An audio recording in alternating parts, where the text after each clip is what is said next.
لیکن یقین بزرگوں کا کیسا تھا کہ جناب ان کو آگ میں ڈال دیا جاتا تھا، وہ آگ باغ بن جاتی تھی۔ یقیناً آج کے دور میں یہ ٹیسٹ نہیں کریں گے ہم۔ اب یہ بھی نہ ہو کہ جناب کوئی کہے چلو جناب اسلام یقین جو ہے میرا اسلام حق پر ہے کہ نہیں، آگ میں جاتا ہوں آگ نہیں جلائے گی مجھے۔ پہلا ایسے یقین بھی تو لائے نا۔ یہ امتحان اور ٹیسٹ کرنا ہمارا کام نہیں، یہ اللہ والوں کا انداز ہوتا تھا۔ بڑی خوبصورت بات سمجھیے گا کہ ہمیں کس طرح اللہ پر بھروسہ رکھنا ہے۔ ایک شخص نے حضرت عیسیٰ سے کہا آپ اللہ پر کامل بھروسہ کرتے ہیں؟ کہا بالکل کرتا ہوں۔ کہا پھر پہاڑ سے کود جائیں، اللہ نے بچانا ہوگا تو تمہیں بچا لے گا، آپ کا رب بچاتا ہے کہ نہیں بچاتا دیکھتے ہیں۔ کیا خوبصورت جواب دیا حضرت عیسیٰ علیہ السلام نے۔ آپ فرماتے ہیں اللہ پر بھروسہ ضرور رکھتا ہوں مگر اللہ کا امتحان نہیں لیتا ہوں۔ تو یہ بھی بات سمجھنے والی ہے، اس طرح کے ٹیسٹ نہیں لیے جاتے اپنے آپ پر، مگر ان واقعات سے سیکھنا کیا ہے کہ یقین کیسا ہونا چاہیے، رب کے فیصلوں پر اطمینان کیسا ہونا چاہیے۔ سبحان اللہ، انہی حضرت ابراہیم علیہ السلام کا ایک اور واقعہ ہے نا، ایک قافلہ تھا، 3 افراد ہیں، بلکہ اس میں سبحان اللہ 4 افراد ہیں، حضرت ابراہیم، حضرت اسماعیل، بی بی ہاجرہ، اور چوتھے کون تھے؟ حضرت جبرائیل۔ حضرت جبرائیل راستہ بتا رہے ہیں، یہ پورا قافلہ پیچھے پیچھے جا رہا ہے۔ کہاں جا رہا ہے؟ حضرت جبرائیل سے حضرت ابراہیم کو اتنا شوق تھا، پوچھتے ہیں جبرائیل ہماری منزل آ گئی؟ کہتے ہیں بھی اور آگے، ہماری منزل آ گئی؟ کہتے ہیں بھی اور آگے۔ لکو دک صحرا میں ایک ٹیلے پر جا کر، کون سی جگہ تھی جہاں آج مکہ آباد ہے؟ کچھ بھی نہیں تھا، کعبہ بھی نہیں تھا، اسی ٹیلے والی جگہ پر بعد میں کعبہ بنایا گیا۔ بالکل صحرا ہے، نہ پانی ہے نہ کھانا ہے۔ حضرت جبرائیل نے بتایا اے ابراہیم تمہارا مقام آ گیا ہے۔ حضرت ابراہیم کی اطاعت دیکھیں کہ وہ بیٹا جو 99 سال کی عمر میں دعاؤں کے بعد ملا ہے۔ حضرت اسماعیل آپ کو 99 سال دعا کرتے کرتے گزر گئے، پھر ملے تھے، مگر حکم کیا تھا کہ اپنے بیٹے کو، اپنی زوجہ کو وہاں چھوڑاؤ۔ حضرت ابراہیم اپنی زوجہ کو، اپنے بیٹے کو جب چھوڑ کر جاتے، تھوڑے سے کھجورے ہیں، پانی ہے، تو بی بی ہاجرہ کیا کہتی ہیں؟ 3 بار کہا کہ ابراہیم کس کے سہارے چھوڑے جا رہے ہیں، کس کے سہارے چھوڑے جا رہے ہیں؟ حضرت ابراہیم نے جواب نہیں دیا، تو آخر میں کہتی ہیں اللہ امرک بہذا، اے اللہ کے نبی، کہ اللہ پاک نے آپ کو اس کا حکم دیا ہے؟ آپ نے کہا مجھے رب نے حکم دیا ہے۔ اب یقین دیکھیں اس خاتون کا، اس ماں کا یقین دیکھیں جس کا چھوٹا بچہ ساتھ ہے، دودھ پیتا بچہ ساتھ ہے، نہ کوئی انسان نہ پرندہ۔ مگر جب حضرت ابراہیم نے کہا نا کہ ہاں رب کا حکم ہے، تو کیا کہا؟ اے اللہ پاک کے نبی، اگر یہ اللہ پاک کا حکم ہے تو پھر آپ خیر سے جائیں، اللہ ہمیں ضائع نہیں کرے گا۔ رب کا حکم ہے نا، پھر کھانا بھی اسی نے دینا ہے، پانی بھی اس نے دینا ہے، ہماری حفاظت بھی اسی نے کرنی ہے۔ اے ہائے، یقین کیسا تھا کہ وہ رب رحمان قدرتوں والا ہے۔ اللہ وہ ہے جو مردے سے زندہ نکال سکتا ہے، اللہ وہ ہے جو دن سے رات کو بناتا ہے، رات سے دن کو بناتا ہے، اللہ پاک وہ ہے جو بنجر زمین کو سرسبز و شاداب بنا دیتا ہے، یہ وہی رب ہے جو صحرا سے چشمے نکال دیتا ہے۔ اللہ پر یقین تھا کہ اگر پانی نہیں تو کیا ہوا، پانی بھی اسی کی نعمت ہے، وہی عطا فرمانے والا ہے۔ ارے یہاں کھانا نہیں تو کیا ہوا، رزق دینے والا تو موجود ہے، سبحان اللہ۔ اور ایسا ہی ہوا، کہا آپ خیر سے جائیے، اللہ ہمیں ضائع نہیں کرے گا۔ کیا خوبصورت شعر ہے نا، یقین مثل خلیل آتش نشینی، یقین مثل خلیل آتش نشینی، یقین اللہ مستی خود گزینی، سن اے تہذیب حاضر کے گرفتار، غلامی سے بدتر ہے بے یقینی۔ کیا ترجمہ ہوا اس کا؟ اس کا معنی کیا ہوا؟ یقین کیا ہے؟ حضرت ابراہیم کی طرح بے خطر بغیر ڈرے آگ میں کود جانے کا نام یقین ہے۔ یقین کیا ہے؟ محبت الہی میں غرق ہو جانا اور اپنے آپ کی اصلاح میں لگ جانا یقین ہے۔ اے دور حاضر کی تہذیب کے دیوانوں، بے یقینی جو ہے وہ غلامی سے بھی بری چیز ہے۔ آج بے یقینی کی فضا کیسی ہے؟ یقین ہی نہیں ہے کسی کو، تذبذب، ٹینشن، اللہ پر، دین پر، اپنے دنیا کے معاملات پر یقین ہی نہیں ہے کسی کو، ہر وقت فکروں میں گھرا ہوا ہے۔ اے میرے پیارے اسلامی بھائیوں، آج غربت عام ہے، مشکلات ہیں، ہر دوسرا آدمی مشکلات میں پھنسا ہوا ہے، لڑائی جھگڑے ہیں، نا اتفاقی ہے، دنیا میں کئی جگہ تو مسلمان بیچارے ظلم و ستم کا شکار ہیں۔ اللہ پاک ان کی غیب سے مدد فرمائے۔ الحمدللہ مسلمانوں نے تاریخ میں شاندار کارنامے سر انجام دیے ہیں، اللہ کریم نے مسلمانوں کو بڑی شان و شوکت سے نوازا ہے، مگر اب حالات کسی اور طرح کے چل رہے ہیں۔ کبھی غور کیا اس کی وجہ کیا ہے؟ اس پر تجزیہ کیا جائے تو ایک بڑی وجہ سامنے یہ آتی ہے کہ مسلمانوں میں بے یقینی بڑھا دی گئی ہے۔ پیارے آقا مکی مدنی مصطفیٰ صلی اللہ تعالی علیہ وسلم کا ذرا فرمان سنیے۔ مشہور صحابی حضرت ابو ہریرہ رضی اللہ تعالیٰ عنہ اس حدیث کے راوی ہیں، رسول ذیشان مکی مدنی سلطان صلی اللہ تعالی علیہ وسلم نے فرمایا ما اخاف علی امتی الا ضعف الیقین۔ آقا فرماتے مجھے اپنی امت پر خوف نہیں ہے مگر یقین کی کمزوری کا، یعنی اور کوئی خوف نہیں ہے۔ یہ امت ایسا نہیں ہوگا کہ شرک میں مبتلا ہو جائے گی، فرمایا میری امت اللہ پاک کا انکار نہیں کرے گی، ہاں میری امت کو جو بڑا مسئلہ درپیش ہوگا ان کا یقین کمزور ہو جائے گا،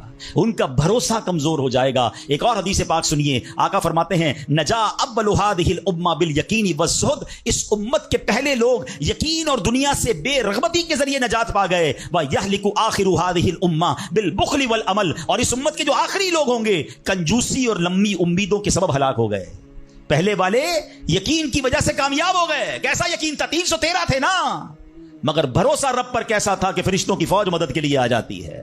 اور بعد والے فرمایا کنجوسی ہوگی, لمبی امیدیں ہوں گی. کنجوسی کیوں ہوتی ہے؟ مال خرچ کروں گا ختم ہو جائے گا, یقین نہیں ہے نا, یہ پیسے چلے جائیں گے, زکات نہیں دیتے لوگ, اللہ کی راہ میں خرچ نہیں کر رہے, لمبی امیدیں بنائی, یقین نہیں ہے. کاش یہ بات سمجھ آ جائے کہ میرے اور آپ کے نصیب میں جو رزق لکھا ہے وہ لکھا ہوا ہے, وہ ہمیں مل کر رہے گا, مگر اسی کی ٹینشن میں زندگی گزر رہی ہے. بے یقینی کی کچھ مثالیں میں آپ کو سمجھاتا ہوں. ابھی تک شاید کچھ لوگ کہہ رہے ہوں گے یار یہ بات تو ٹھیک کر رہے ہیں, بے یقینی ہونی نہیں چاہیے, مگر ہمیں تو بے یقینی نہیں ہے. اب میں کچھ ایگزامپل کے ذریعے سمجھاتا ہوں. ہم مانتے تو ہیں اللہ پاک رزق دینے والا ہے, ٹھیک ہے, پھر بھی مال کے پیچھے مارے پھرتے ہیں. کوئی لندن پیرس کے خواب دیکھ رہا ہے, کشتیوں کے اندر بیٹھ کر, پچھلے دنوں واقعات ہوئے نا, پیسے دے کر وہ ڈنکی لگا کر جاتے ہیں, کوئی راستے میں مر جاتا ہے, کوئی کشتی میں بیچارے ڈوب گئے. کیوں؟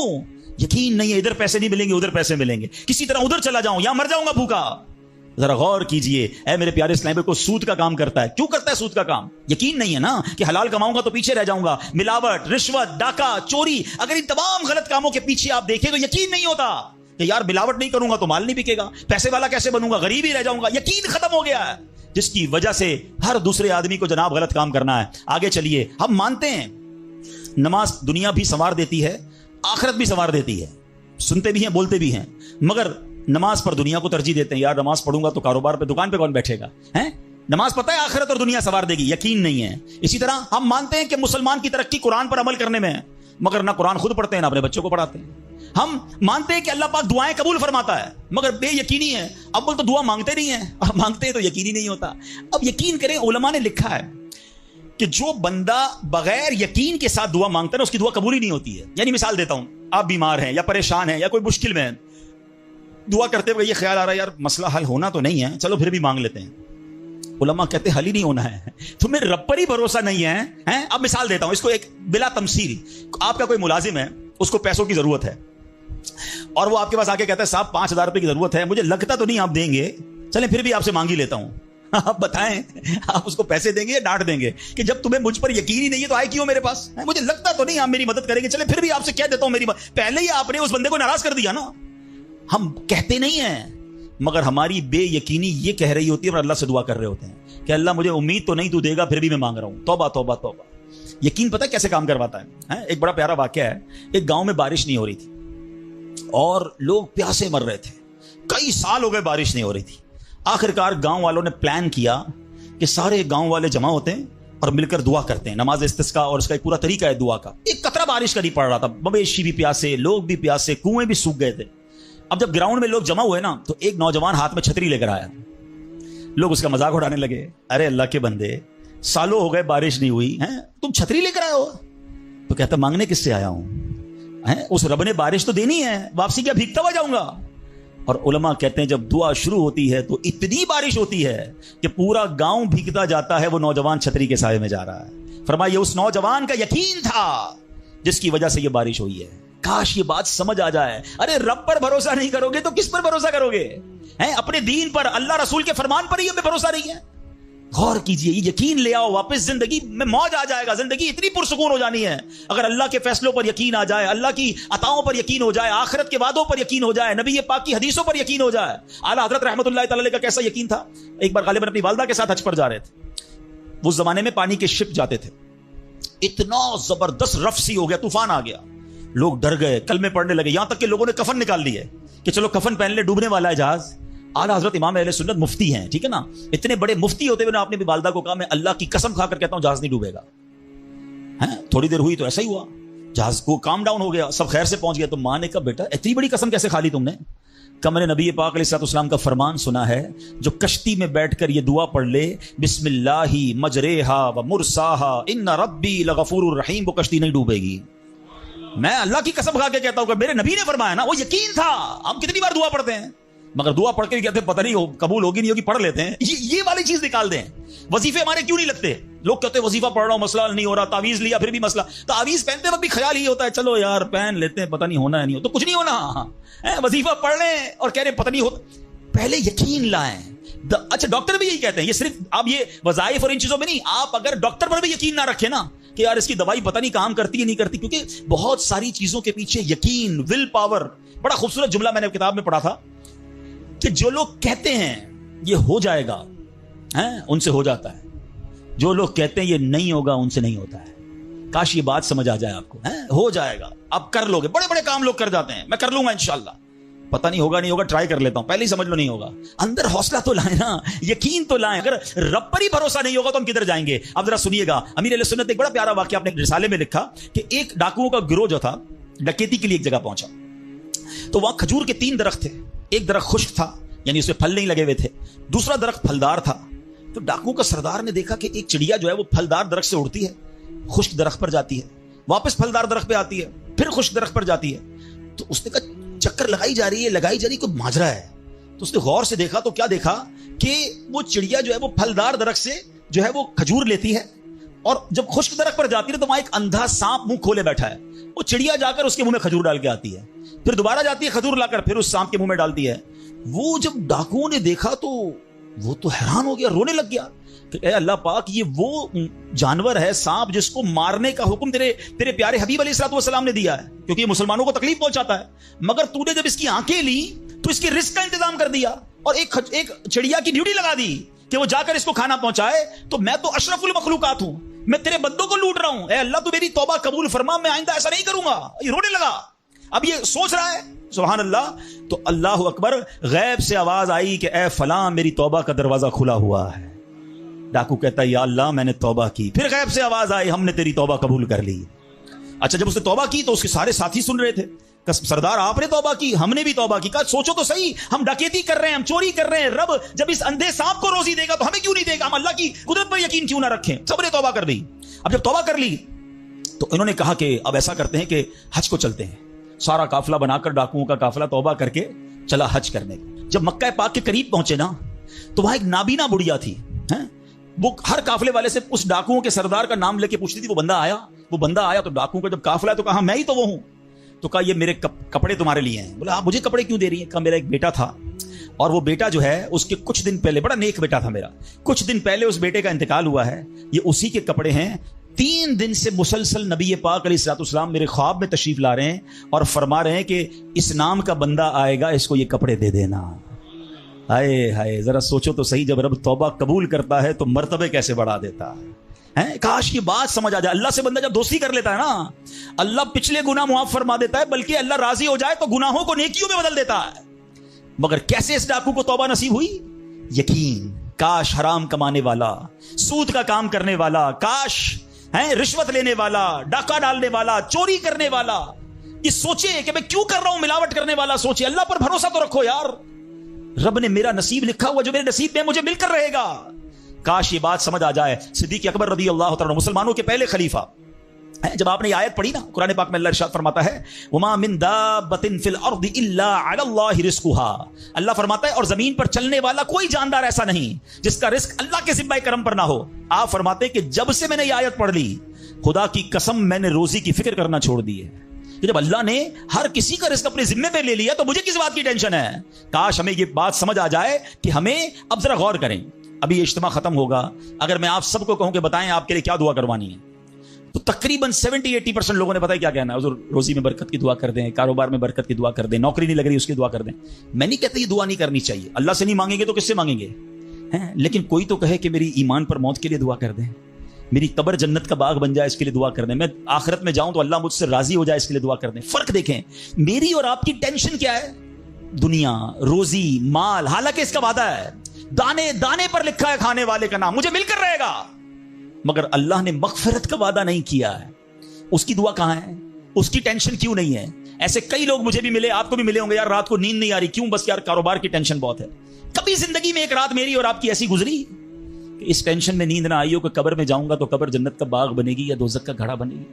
کلمے والی موت ملے گی کہ نہیں؟ جنت میں جاؤں گا یا دوزخ میں جاؤں گا؟ میزان عمل پر جب اعمال تولے جائیں گے, گناہ کا پلڑا بھاری ہوگا یا نیکیوں کا پلڑا بھاری ہوگا؟ یار آج جون جولائی کی گرمی, ہیٹ اسٹروک کی باتیں ہو رہی ہیں, 50 ڈگری میں حال برا ہو گیا. سورج 1 میل پر جب ہوگا اور لوگوں کی پیاس زبان سے باہر زبانیں آئیں گی, مجھے جام کوثر نہ ملا تو میرا کیا بنے گا؟ کبھی اس کی ٹینشن, اس کا وعدہ نہیں ہے. یہ اللہ سے دعا کرنی ہے, اس کے لیے کوشش کرنی ہے.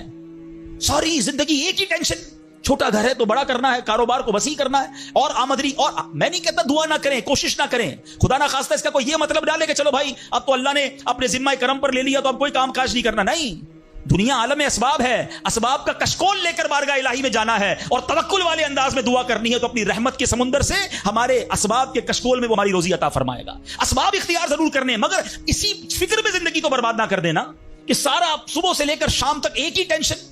بھروسہ رکھے رب پر، یقین رکھے رب پر۔ آج حال یہ ہے بچہ پیدا ہو جائے تو ٹینشن، او ہو اب میرا بچہ ہو گیا، اس کی آگے پرورش میں کیسے کروں گا، اس کی تعلیم کا کیا ہوگا، اور خاص طور پہ بچی پیدا ہو جائے تو ایسے بدبخت لوگ ہیں کہ اب جناب بیوی کو برا بھلا کہہ رہے ہیں، خاندان میں جھگڑے ہو رہے ہیں بچی کی پیدائش پر کہ اب اس کی شادی کیسے ہوگی، یہ تو بوجھ آ گئی ہے، معاذ اللہ۔ سمجھ نہیں آتی کہ جس رب نے بچی دی ہے انشاءاللہ رزق بھی وہی دے گا، اسباب بھی وہی دے گا۔ ارے جب اس نے مجھے پالا ہے وہ اس کو بھی پالے گا۔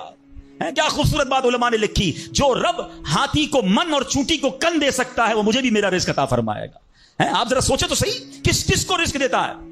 حدیث پاک کا مضمون ہے تم اللہ پر بھروسہ کرو، جیسا بھروسہ کرنے کا حق ہے وہ تمہیں ایسے روزی دے گا جیسے پرندوں کو روزی دیتا ہے۔ پرندوں کو سمجھتے کتنی کیسے روزی ملتی ہے؟ کبھی گھونسلے دیکھیں پرندوں کے؟ اچھا پہلے تو یہ نہیں پتا، کراچی والوں کو تو پرندے دیکھنے کو نہیں ملتے، ہم نے درخت کاٹ کے پورا شہری کنکریٹ کا جنگل بنا دیا۔ ورنہ یہ پوچھے بزرگوں سے، ہم بھی چھوٹے تھے تتلیاں بھی دکھتی تھی، صبح مدرسے اسکول جاتے تھے تو کوئل کی آواز بھی آتی تھی، اب تو کراچی والوں کے ہارن کی آواز آتی ہے ہم کو۔ اب تو یہ پرندے بھی چلے گئے، کہاں چلے گئے؟ ہم نے درخت کاٹے، ہمیں اندازہ ہی نہیں کہ درخت ہے کیا۔ آج گاڑی پارک کرنے کے لیے ہر بندہ درخت کا سایہ ڈھونڈ رہا ہے مگر درخت لگاتا نہیں ہے۔ کاش یہ بات سمجھ آ جائے کہ جتنے درخت لگتے جائیں گے شہر یا ملک خوشگوار بھی ہوگا، موسم بھی کول ڈاؤن ہو جائے گا۔ یہ جو آج ہم کہتے ہیں نا اتنی گرمی بڑھتی جا رہی ہے، اس کی ایک بڑی وجہ یہ ہے، یہ میرا موضوع نہیں ہے، لیکن جو موسم کا تغیرات، کلائمیٹ ڈس آرڈر ہے، کاش یہ بات سمجھ آئے کہ پلانٹیشن نہیں ہم کر رہے، ہم پودے نہیں لگاتے بلکہ پودے کاٹ دیتے ہیں۔ کتنے درخت کاٹے، کتنے جنگل ختم کر دیے ہم نے۔ الحمدللہ دعوت اسلامی کا شعبہ FGRF، اب پلانٹیشن ہم کرتے چلے جا رہے ہیں، 30 لاکھ پودے لگائے مگر یہ تھوڑے ہیں۔ کاش میری یہ بات لوگ سن رہے ہوں کہ اگر آپ نے اپنے آنے والی نسلوں کو خوشگوار موسم دینا ہے، اچھے حالات دینے ہیں، ٹھنڈی چھاؤں دینی ہے، آکسیجن کی فیکٹریاں دینی ہیں، تو ہم سب کو کم از کم ایک پودا لگانا چاہیے۔ 24 کروڑ پاکستانی سب صرف ایک پودا لگائیں اور اس پودے کو درخت بنائیں، صرف پودے کو بچے کی طرح پالیں۔ آپ یقین کریں ہمارا ملک ایک پورا ملک ہی باغ بن جائے گا۔ تو اب ذرا سوچیں کہ ہمیں یہ بات سمجھنی ہے کہ یہ گھونسلے، یہ جو حدیث میں سنا رہا تھا، بات کہاں سے چلی کہ اللہ پرندوں کو کیسے رزق دیتا ہے۔ آپ کو پتا پرندے کتنے؟ ایک تحقیق کے مطابق اس دنیا میں جتنے انسان ہوتے ہیں نا، ملٹیپلائی بائی 10 جانور ہوتے ہیں۔ اگر 800 کروڑ انسان ہیں، 8 ارب کے قریب آبادی ہو گئی دنیا کی، 800 کروڑ 8 ارب، تو آپ سمجھو کہ 80 ارب جانور ہیں دنیا میں، اور کہا جاتا ہے ملٹیپلائی بائی 10 کریں اس کو تو اتنے پرندے ہوتے ہیں۔ یعنی اس کا مطلب 800 ارب کم و بیش پرندے ہیں دنیا میں۔ آپ نے پرندوں کے گھونسلے دیکھے کبھی؟ کہ جب گھر سے صبح اڑتے ہیں نا اپنے گھونسلے سے، سب کے پیٹ خالی ہوتے ہیں، گھونسلے میں کوئی کبڈ نہیں ہوتی ہے، کوئی شام کا دوسرے دن کا چارہ نہیں ہوتا ہے، بچے چھوٹے چھوٹے چھوڑ کر جاتے ہیں، مگر یہ 800 ارب پرندے جب شام کو گھونسلے میں آتے ہیں اللہ سب کو رزق دے چکا ہوتا ہے۔ کوئی پرندہ دنیا میں بھوکا نہیں سوتا۔ کیا خوبصورت بات، سمجھو اس کو اس کا مزہ لو نا۔ رب ہاتھی کو من دیتا ہے، اس کو ہاتھی کو کتنا کھانا چاہیے؟ دنیا میں کتنے ہاتھی ہوں گے؟ اس کو روز کے منو کھانا مل جاتا ہے، اور چونٹی کو کن چاہیے ہوتا ہے چھوٹا سا، وہ رب اس کو کن بھی دے دیتا ہے، پرندوں کو روزی دے دیتا ہے۔ اور جو اشرف المخلوقات ہیں وہ ٹینشن کھا رہے ہیں، وہ کبھی بلڈ پریشر کی گولی، تو کبھی شوگر کی گولی، کبھی ڈاکٹر کے پاس، ٹینشن بہت ہے ڈاکٹر صاحب 2 سال بعد کیا ہوگا، مارکیٹ ڈاؤن۔ ارے بھائی تب سب چیزوں کا وعدہ ہے اور تم اس ٹینشن میں رہ گئے۔ ارے یہ کوشش کرنی تھی تو آخرت کی کرنی تھی، اللہ کو راضی کرنے کی کرنی تھی، لیکن ان تمام باتوں کے باوجود جیسے میں نے کہا نا کہ چھوڑنا نہیں ہے کام کاج۔ کچھ بے وقوف لوگ یہ سمجھ رہے ہوتے ہیں ایسا نہیں ہوگا۔ بڑی خوبصورت ایک بات اور کر دوں کہ اللہ پر بھروسہ کیسا کرنا ہے۔ ایک صوفی بزرگ شیخ سعدی لکھتے ہیں کہ ایک شخص تھا گھر سے محنت مزدوری کے لیے کام کاج کے لیے نکلا، اس نے دیکھا کہ ایک لومڑی ہے، اندھی ہے، اپاہج ہے، نہ دیکھ سکتی ہے نہ چل سکتی ہے۔ وہ حیران ہو گیا، ہاتھ پیر بھی نہیں، آنکھیں بھی نہیں، یہ لومڑی کھاتی کہاں سے ہے؟ چیک کرتا ہوں۔ تھوڑی دیر بیٹھا تو ایک شیر آیا، شیر نے کہیں سے شکار کیا تھا، وہ اپنا شکار لومڑی کے آگے ڈال دیا۔ اندھی لومڑی، اس نے جو کھانا تھا کھایا، باقی شیر لے کے چلا گیا۔ اس نے کہا کمال ہے جناب، اپاہج لومڑی کو رب رزق دیتا ہے تو مجھے کیا ضرورت ہے نوکری کرنے کی، مجھے کیا ضرورت ہے کام کاج کرنے کی۔ جا کے بیٹھ گیا مسجد میں، 3 دن ذکر کرتا رہا، عبادت کرتا رہا، ایک دانہ کھانے کو نہیں ملا، اللہ اللہ اللہ اللہ کر رہا ہے۔ اس کے بعد جب بھوک سے بحال ہو گیا تو اللہ سے فریاد کی، یا اللہ مجھے کوئی رزق نہیں ملا۔ کیا شاندار ارشاد ہوتا ہے، ابھی کیسا زبردست جملہ ہے۔ ارشاد ہوا تو نے لومڑی دیکھی ہے، شیر نہیں دیکھا ہے؟ لومڑی کیوں بننا ہے؟ شیر بننا، اپنا رزق بھی کما اور دوسرے کو کھلانے والا بن جا۔ کچھ لوگ سمجھتے ہیں مجھے کوئی اور کھلائے، میرا بھائی کما رہا ہے میں گھر میں بیٹھا مزے کرتا رہا ہوں۔ نہیں، فرمایا ایک بلکہ واقعہ آتا ہے، ایک بزرگ کے بارے میں آتا ہے، ایک شخص گیا، کہا میں نمازیں پڑھ رہا ہوں، عبادت کرتا ہوں، میرا بھائی مجھے سپورٹ کرتا ہے، وہ روزی کماتا ہے۔ فرمایا تیرا بھائی تجھ سے زیادہ افضل ہے۔ اللہ کو یہ پسند ہے کہ بندہ اپنے ہاتھ سے کمائے،